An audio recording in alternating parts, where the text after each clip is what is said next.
ஒரு பிகினரா எஸ்எஸ்சியோட சிஜிஎல் எக்ஸாம்ஸா நான் எப்படி ஃபோக்கஸ் பண்ணலாம், எனக்கு எங்க இருந்து படிக்கணும், எப்படி ஸ்டார்ட் பண்ணணும், எந்த ஒரு ஐடியாவுமே எனக்கு கிடையாது, அதை பத்தி சொல்லுங்க அப்படின்னு நிறைய பேர் கேட்டிருந்தீங்க. அவங்களுக்கு இந்த video.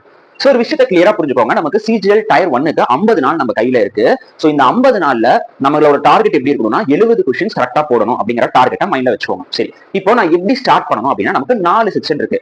Reasoning, aptitude, English and general awareness. இதுல கண்ணை மூடிட்டு பிகினரா இருக்கக்கூடிய எல்லாருமே ஃபர்ஸ்ட் ஃபோக்கஸ் பண்ணக்கூடிய ஒரே ஒரு ஏரியா ரீசனிங் மட்டும்தான்.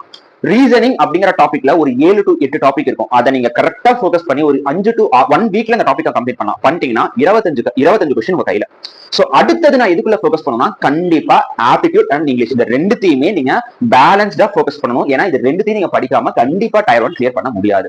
ஆப்டிடியூட்ல நிறைய டாபிக்ஸ் எந்தெந்த கொஸ்டின்ஸ் அதிகமா கேட்கறாங்களோ அதை ஃபோக்கஸ் பண்ணுங்க. இங்கிலீஷ்லயும் கிராமர் பார்ட் வொக்காப்ஸா ஃபோக்கஸ் பண்ணுங்க.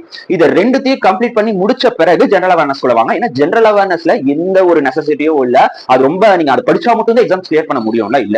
ஜெனரல் அவேர்னஸ் பொறுத்த வரைக்கும் சில இம்பார்ட்டன்டான டாபிக்ஸ் இருக்கு. Say for example polity, economics, history, static, GK, இந்த ஒரு 4 டாபிக்கை நீங்க படிச்சாலே கண்டிப்பா 10 to 12 கொஸ்டின்ஸ் வரைக்கும் போட்டலாம் அப்படின்னு சொல்லலாம். அந்த மாதிரி ரொம்ப ரொம்ப இம்பார்ட்டன்ட் டாபிக்ஸை மட்டும் ஜெனரல் அவேர்னஸ்ல ஃபோக்கஸ் பண்ணி முடிங்க போதும். சோ அப்ப எந்த ஆர்டர் படி நீங்க ஸ்டார்ட் பண்ணணும் அப்படின்னா ரீசனிங் ஃபர்ஸ்ட் முடிங்க, அதுக்கப்புறம் ஆப்டிடியூட் அண்ட் இங்கிலீஷ்குள்ள வாங்க. அண்ட் இது ரெண்டுத்தையும் ஓரளவுக்கு கவர் பண்ண பிறகு அதுக்கப்புறம் ஜெனரல் அவேர்னஸ்குள்ள வாங்க. சோ இந்த ஆர்டர் படி வந்தீங்க அப்படின்னா எஸ்எஸ்சியோட சிஜிஎல் டயர் 1 சிலபஸ் நீங்க ஈஸியா கவர் பண்ணிடலாம். அண்ட் இந்த ஒவ்வொரு டாபிக்ஸ், அதாவது ரீசனிங், இங்கிலீஷை பத்தி நான் இன்னும் டீடைல்டா அடுத்தடுத்த வீடியோல உங்களுக்கு தெளிவான ஒரு எக்ஸ்பிளனேஷன்ஸ் கொடுக்குறேன். தொடர்ந்து நம்ம சேனலை ஃபாலோ பண்ணுங்க, சப்ஸ்கிரைப் பண்ணுங்க, சப்போர்ட் பண்ணுங்க. தேங்க்யூ.